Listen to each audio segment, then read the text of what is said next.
Ganpat Pooja entertainment budget 190 crore, India net box office collection 13 crore, loss 173 crore. Bade Miyan Chote Miyan Pooja entertainment budget 350 crore, India net box office collection 65 से 70 crore, loss 285 crore. War 2 Yashraj films budget 400 crore, India net box office collection 202 crore, loss 198 crore. Adipurush T series budget 700 crore, India net box office collection 288 crore, loss 412 crore. The lady killer T series budget 45 crore, India net box office collection 60,000 रुपए, loss 44 crore 99,40,000। मेरे husband की बीवी Pooja entertainment budget reportedly 60 crore, India box office collection 12 crore, loss 48 crore. आजकल की कुछ Bollywood films के massive budgets but extremely poor box office collections को देखकर ऐसे क्यों लगता है कि यह फिल्म बनाने की इंटेंशन से नहीं, बल्कि यह फिल्म बनाई गई थी शायद with the intention of washing black money into white money, यानी कि शायद यह फिल्म बनाई गई हो ब्लैक मनी को लॉन्डर करने के लिए। और अब यह थॉट कोई अनकॉमन थॉट नहीं रहा ऑडियंसेस के दिमाग में। This in fact has become a very prevalent thought. Films का बजट अनाउंस करा जाता है 200, 300, 400, 500 करोड़, लेकिन जब एक्चुअल प्रोडक्ट पर्दे पे दिखता है, ऑडियंस इसको पर्दे पे देखती है, तो देखने के बाद ऐसा क्यों लगता है कि इन्होंने अनाउंस तो किया था कि फिल्म बनी है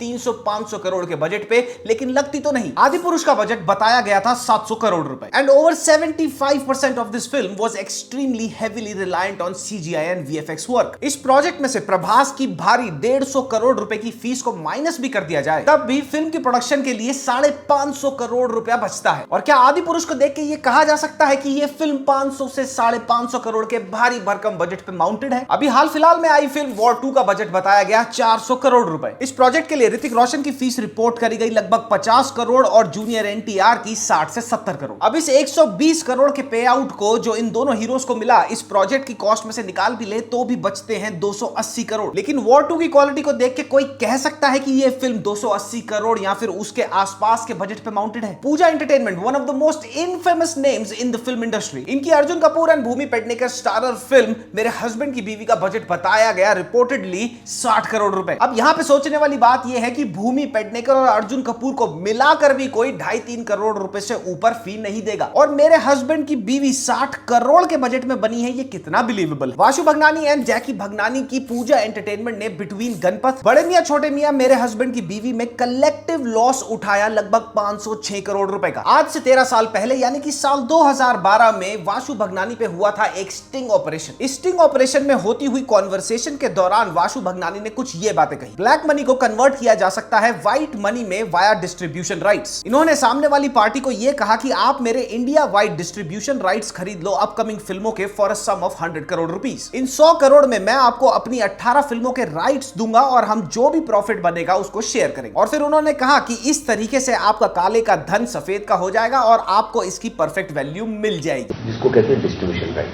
तो क्या होगा, समझिए आपको मैंने राइट दिया 9 करोड़ का और आपसे मैंने 3 करोड़ का एग्रीमेंट कर दिया, ठीक है। उसके बाद हम लोग एग्रीमेंट कैसे करते हैं कि जो भी प्रॉफिट आएगा 20% प्रॉफिट लेंगे आपके इन्वेस्टमेंट का, और उसके ऊपर जो भी प्रॉफिट आएगा 50-50।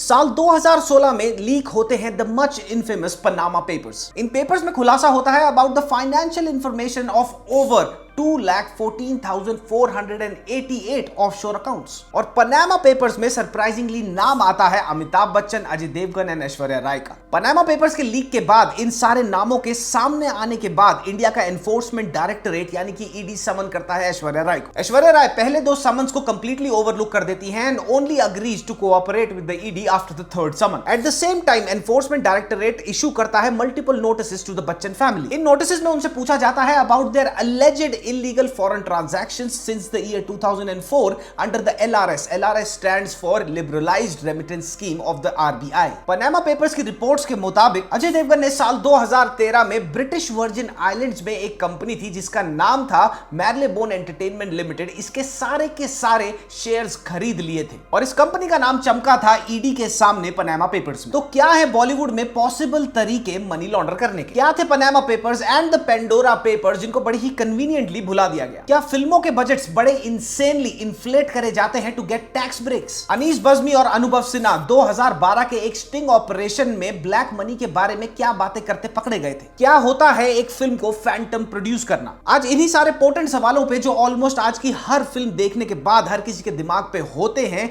इन्हीं पे नजर डालेंगे आज। लेकिन before I move ahead in the video, I want to make a couple of things very very clear. मैं इस वीडियो में किसी भी सेलिब्रिटी को आउटराइटली स्पेसिफिकली अलेज नहीं करूंगा। Every money laundering theory that I will propose in this video will be purely hypothetical without any blaming और name calling. जिन चुनिंदा सेलिब्रिटीज का नाम मैं इस वीडियो में लूंगा, उनके बारे में मैं अपने मन से न्यूज नहीं बना रहा हूं। उनके बारे में जो न्यूज है वो ऑलरेडी पब्लिक में है, न्यूज मीडिया आउटलेट से पब्लिश्ड है। And by the end of this video समझदार को इशारा काफी हो जाएगा। अब आगे बढ़ते हैं और शुरू करते हैं ऑनेस्टली सेइंग ओपिनियंस।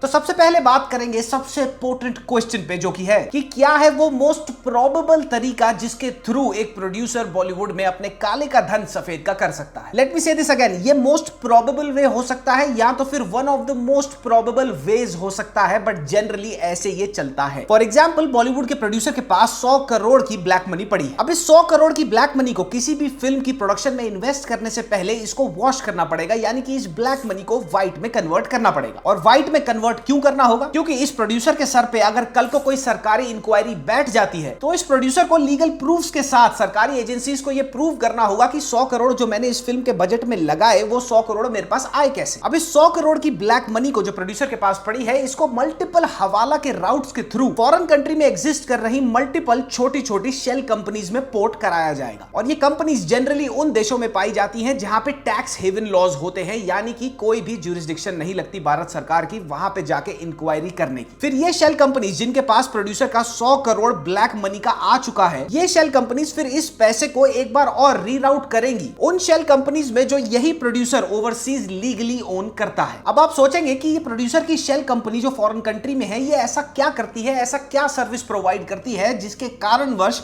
बाकी की शेल कंपनीज इसको 100 करोड़ के पे आउट्स दे देंगी? इसका सिंपलेस्ट आंसर ये है कि शेल कंपनी पैसे घुमाने के लिए सिर्फ एक फ्रंट होता है। प्रोड्यूसर की शेल कंपनी का नेचर ऑफ बिजनेस कुछ भी हो सकता है। वो मूंगफली भी बेच सकती है या फिर एक कंसल्टेंसी सर्विस भी प्रोवाइड कर सकती है बाकी कंपनियों। तो प्रोड्यूसर की ये शेल कंपनी यही दिखाएगी कि हमने कंसल्टेंसी सर्विसेज दी इन फलाना ढमकाना शेल कंपनियों को और इन्होंने हमारे को 100 करोड़ के पे आउट्स दे दी। और हाँ, ये एग्जैक्टली 100 करोड़ का अमाउंट नहीं होगा, क्योंकि 100 करोड़ की काली रकम को घुमाने में इन्वॉल्व होती है multiple parties. And by the time ये 100 करोड़ व्हाइट वॉश होके आता है उस प्रोड्यूसर की शेल कंपनी में, सब अपना अपना कट उसमें से निकाल लेते हैं। तो सारी पार्टियों को पेमेंट करने के बाद लेट्स से बचा 70 से 80 करोड़ रुपया, जो अब पोर्ट हो चुका है प्रोड्यूसर की लीगली ओन्ड फॉरेन एंटिटी में। लेकिन फिर सवाल उठता है ये कि क्या भारत सरकार और एजेंसीज इन ट्रांजैक्शंस को स्क्रूटिनाइज नहीं कर सकती? मोस्ट केसेस में नहीं कर सकती, क्योंकि ये सारी की सारी ट्रांजैक्शंस लीगली हो रही हैं टैक्स हेवन कंट्रीज में, जहां पे भारत सरकार और उनकी एजेंसीज की ज्यूरिसडिक्शन को एंटरटेन नहीं करा जाता। और बहुत सारी हेवन कंट्रीज की इकोनॉमी इतनी छोटी होती है, इतनी माइन्यूट होती है कि ये पूरे के पूरे काले का धन जब उनकी कंट्री में शेल कंपनीज या बैंक्स में पोर्ट करा जाता है,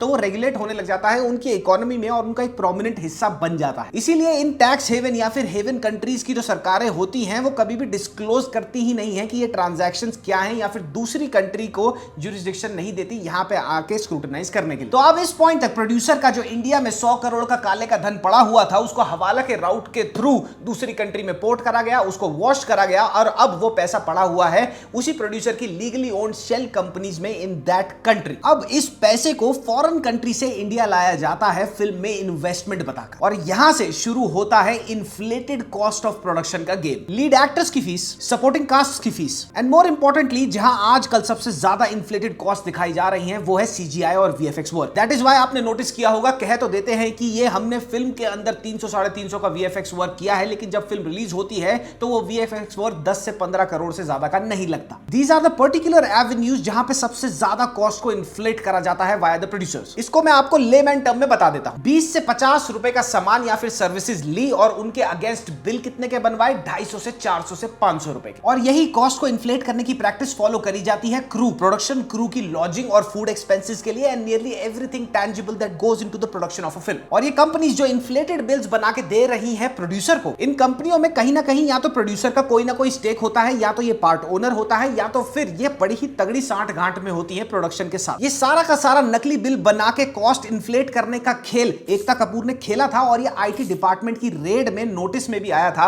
वो क्या हुआ था मैं आपको आगे वीडियो में बताऊंगा। अच्छा, अब एक सवाल खड़ा होता है कि 80 करोड़ रुपए जो ब्लैक के थे वो व्हाइट करके लगा तो दिए फिल्म की प्रोडक्शन में, लेकिन फिल्म का बजट 80 करोड़ से ऊपर चला गया। उस केस में क्या? तो इस केस में सिंपली या तो प्रोड्यूसर बैंक से लोन लेगा या तो फिर फैंटम इन्वेस्टर से पैसा उठाए। काफी सारी फिल्मों में फिल्म शुरू होने से पहले जो क्रेडिट्स रोल होते हैं वहां पे आपने थैंक यू कार्ड देखे होंगे, thank you to this, thank you to that, लेकिन किसी को भी पता नहीं होता कि ये लोग हैं कौन। तो इन मोस्ट केसेस ये होते हैं वो इन्वेस्टर जिन्होंने ऊपर से पैसा लगाया है स्टार के बलबूते पे या फिर किसी भी रीजन से इस फिल्म में। फैंटम इन्वेस्टर्स एक फिल्म में वो इन्वेस्टर्स होते हैं जो इन्वेस्ट तो करते हैं लेकिन थैंक यू कार्ड में अपना नाम नहीं आने देते, और इसका रीजन ये होता है कि वो भी अपने ब्लैक का पैसा ही as an investment in this film producer को देते हैं ताकि वो वॉश हो जाए, और अगर फिल्म हिट हो गई तो उस ब्लैक के पैसे पे तो व्हाइट तो हो ही गया, उस पर प्रॉफिट भी कमा लिया। तो ये सारे का सारा चक्रव्यूह रचने के बाद अगर फिल्म हिट हो गई तो बढ़िया, और अगर फिल्म मैसिवली फ्लॉप हो गई तो समझो सारे का सारा पैसा डूबा, लेनदार सर पे आके खड़े हो जाए। ये हुआ हो सकता है, मोस्ट प्रोबेबली मैं बोल नहीं रहा कि हुआ होगा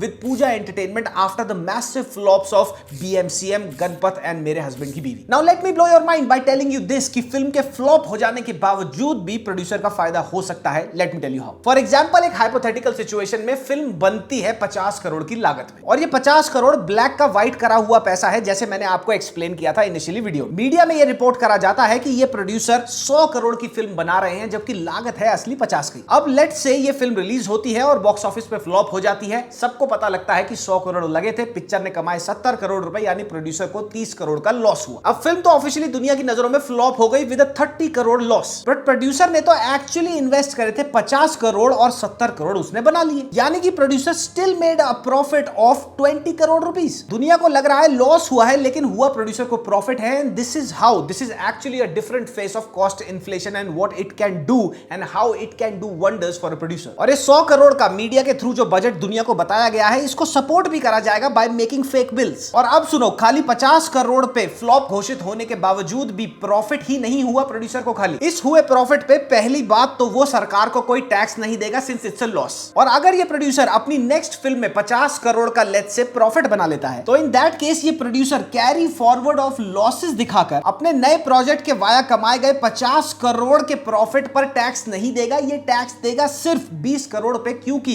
लास्ट प्रोजेक्ट में इसका 30 करोड़ का क्या हुआ था, लॉस। हर किसी के दिमाग में एक बात आती है ना कि एक production house back to back massive flops दे रहा है लेकिन फिर भी वो नई फिल्म कैसे अनाउंस कर रहा है। This is how they are most probably doing it. अब एक सोचने वाली बात पे ध्यान दो। बीएमसीएम के रिलीज होने से पहले अक्षय कुमार की बैड टू पुअर फिल्म्स की स्ट्रीक थी, and yet he got paid a whopping 80 crores for बड़े मियां छोटे मियां। And Tiger Shroff, who cannot act to save his life, ये चीज अब प्रूव हो चुकी है, and he was coming from massive career-ending flops like Ganpat and Heropanti 2, and yet he was paid a whopping 40 crores for बड़े मियां छोटे मियां। सलमान खान, जिनकी last hit film कौन सी थी ये उनको खुद याद नहीं होगा, उनको 100 करोड़ रुपया एज फीस दी गई फॉर सिकंदर। प्रभास, जो बैक टू बैक फ्लॉप और मीडियोकर फिल्म्स देके आ रहे थे आदि पुरुष से पहले, आदि पुरुष के लिए उनको पे करे गए 150 करोड़ रुपए। अब इन फिल्म के प्रोड्यूसर्स कौन थे उनका नाम नहीं लूंगा, लेकिन आप खुद समझदार हैं। एक फिल्म के लीड एक्टर या फिर लीड एक्टर्स की फीस को तगड़े तरीके से इन्फ्लेट करके दिखाना एक सबसे बड़ा और सबसे आसान जरिया है प्रोड्यूसर के पास अपनी ओवरऑल फिल्म की प्रोडक्शन कॉस्ट को इनसेनली इन्फ्लेट करके दिखाने के लिए। एक्चुअली इन एक्टर्स को फीस मिलती है कम लेकिन बताई जाती है ज्यादा। ये करने से एक एक्टर की मार्केट में इमेज और रेट कार्ड भी बना रहेगा और प्रोड्यूसर का फिल्म की कॉस्ट इन्फ्लेशन का मोटिव भी पूरा हो जाएगा। और अगर एक इन्वेस्टर, चाहे वो फैंटम इन्वेस्टर हो चाहे या फिर वो एक नामचीन इन्वेस्टर हो जिससे पैसा उठाया है प्रोड्यूसर ने, किसके बलबूते पे,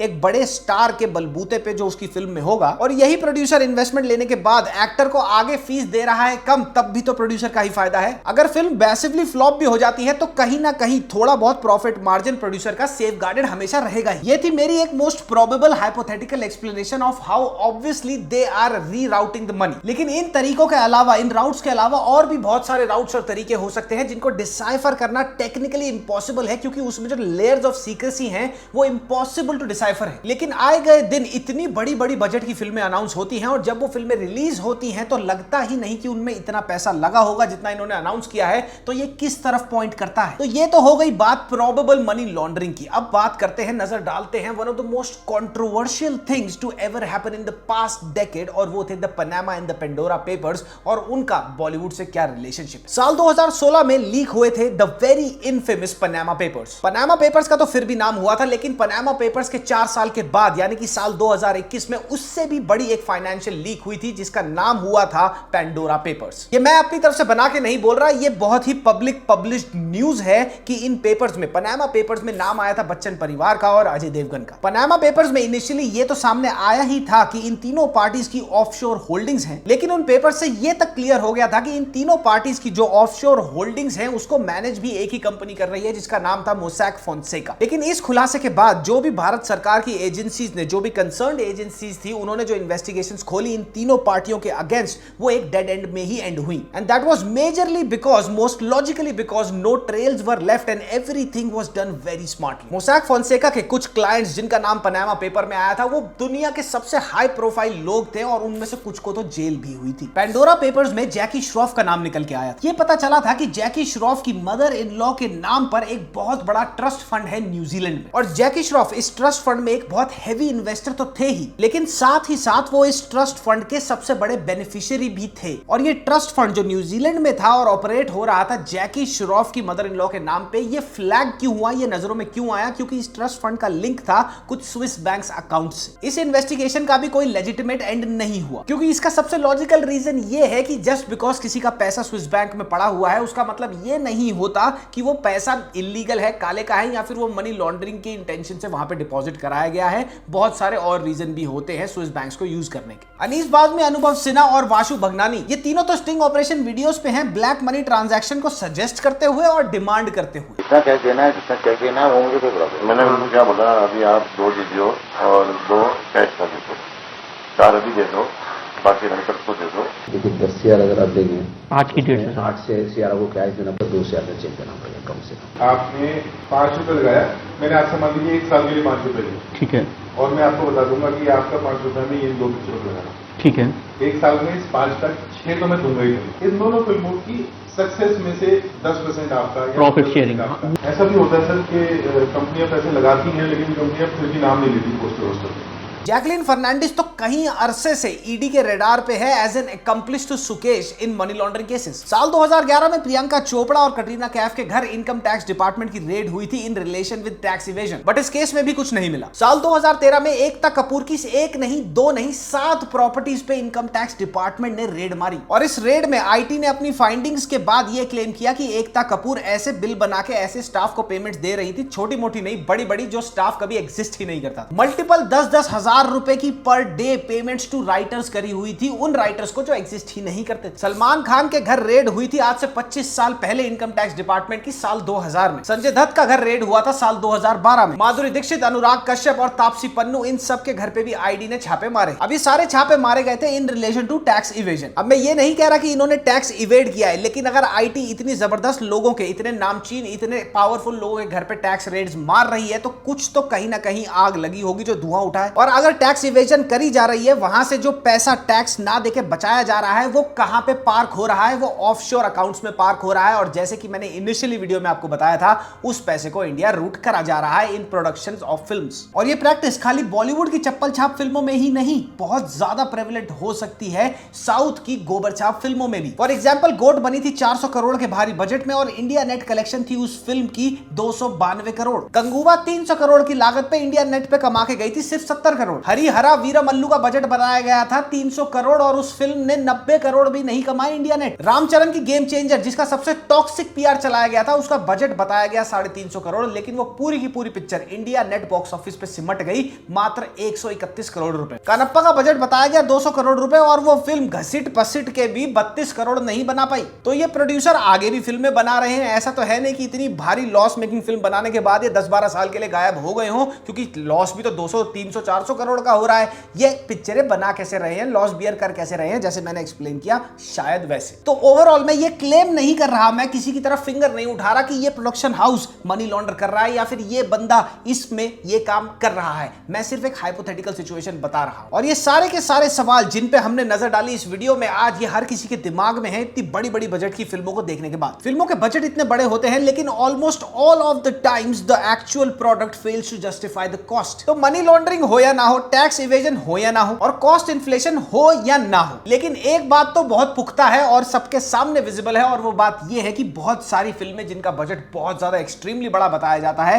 वो वैसी दिखती नहीं। तो भैया ये था मेरा hypothesis about this whole scenario. और हाँ, अगर आगे आने वाले दिनों में ये वीडियो हट जाती है, अगर मुझे कोई लीगल नोटिस आता है तो मैं वो इन्फॉर्मेशन आपके साथ अपनी कम्युनिटी पोस्ट पे तो शेयर करूंगा ही, लेकिन अगर मुझे ये वीडियो गिरानी पड़ जाती है तो आप लोग समझ लेना वो किस कारणवश मैंने गिराई। कल मिलेंगे हम परम सुंदरी के रिव्यू में, और उसके बाद बागी 4 का ट्रेलर हम डिस्कस करेंगे on Saturday without any fear. Suraj के चैनल पे मल्टीपल स्ट्राइक्स थी साजिद नाडियाडवाला और टाइगर श्रॉफ की टीम ने, उसके बारे में मुझे अच्छी तरह पता है। इनफैक्ट सूरज को लीगल हेल्प प्रोवाइड मैंने ही अपने लॉयर से कराई, मैंने ही सजेस्ट किया सूरज को कि मेरे लॉयर को रीच आउट करो, and then both of them are working in coordination to solve that problem. ये कॉपीराइट स्ट्राइक्स पर भी चाटा मार, लपालप चाटा मार एक वीडियो मैं बनाऊंगा इन लोगों के लिए जो कॉपीराइट स्ट्राइक मार के सबके रिव्यू दबाना चाहते हैं, लेकिन right now is not the right time. इस फिल्म को रिलीज होने दो, देखते हैं फिल्म कैसी होती है। ट्रेलर तो मुझे पता है कैसा होने वाला है, और उसी के आसपास मैं निकालूंगा एक जबरदस्त चाटा थपेड़ video on these production houses and actors who are actually trying to suppress our videos, our reviews. ये होगा नहीं, हम इनको कोई ग्राउंड ही नहीं देंगे, चाहे वो लीगली हो चाहे वो इलीगली हो। They can not take our videos down. That is one thing that I will make very very clear in that particular video. तब तक के लिए मिलते हैं। आपका इस वीडियो के बारे में क्या कहना है कमेंट सेक्शन में कमेंट करते जाना।